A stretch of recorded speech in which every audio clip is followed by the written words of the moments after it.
You're watching Fugitive Red-Eye, and welcome to another manga review. Today we're looking at another single volume, Mazinger Z vs. Transformers.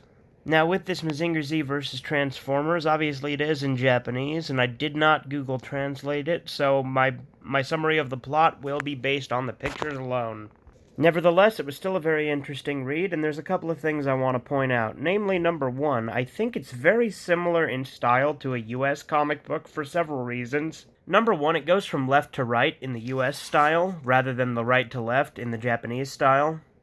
Number two, it's on the glossy magazine-type paper you get in US comics, rather than the newspaper print that you get with manga. And number three, it's in full color all the way through, so that's pretty cool.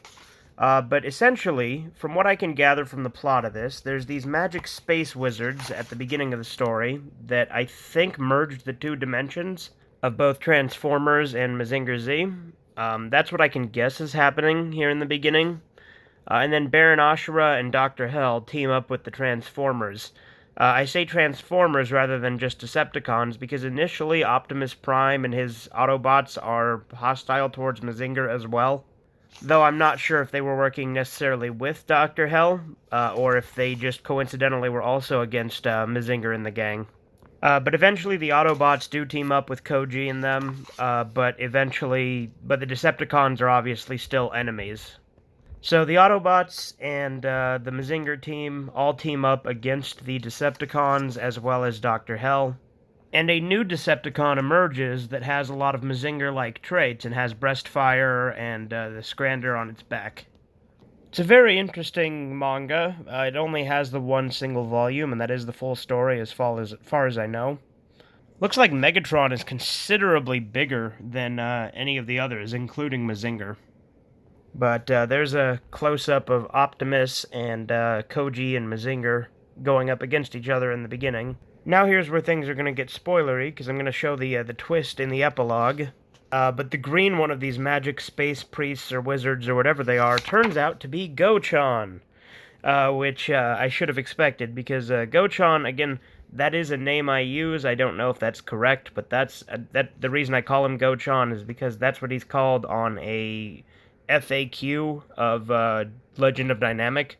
But Go-chan is the manga version of Go Nagai, with kind of the chibi-like face. And Go-chan was also God in Chibi-Chara Go Nagai world, and has appeared in many, many Go Nagai works just to criticize his own writing, because that's the kind of guy Go Nagai is. I really like a lot of the artwork in this. I like that it's in full color. It's a very interesting crossover. I'm sure I would have liked it even more had I been able to read Japanese. I could theoretically go through it with Google Translate and try to do the best with that, but I don't know that I'd do that. They do also show Great Mazinger fairly briefly in the epilogue, so that was kind of interesting too. But yeah, they show Great Mazinger, and I think, isn't that called Prima Maximus, the upgraded version of Optimus? Isn't that what that's called, or something like that? I don't know. I don't know a lot about Transformers, admittedly. The Transformers I grew up with was Beast Wars, and then I saw the Michael Bay movies, and I saw a few episodes here and there of Gen 1 and 2, but that's about it. But don't get me wrong, I do like what of Transformers I've seen. I also don't even mind some of the Michael Bay movies. And I like the Bumblebee movie, that was a good one. But yeah, Mazinger Z vs. Transformers was a fun crossover. It's always good to get more Mazinger stuff, so I'm glad that they made it. And I can't wait to see what they come up with next if they're doing crossovers like this. Maybe someday we'll get Mazinger vs. Godzilla, but I'm not going to get my hopes up. Anyway, this has been Fugitive Red-Eye. Have a good one.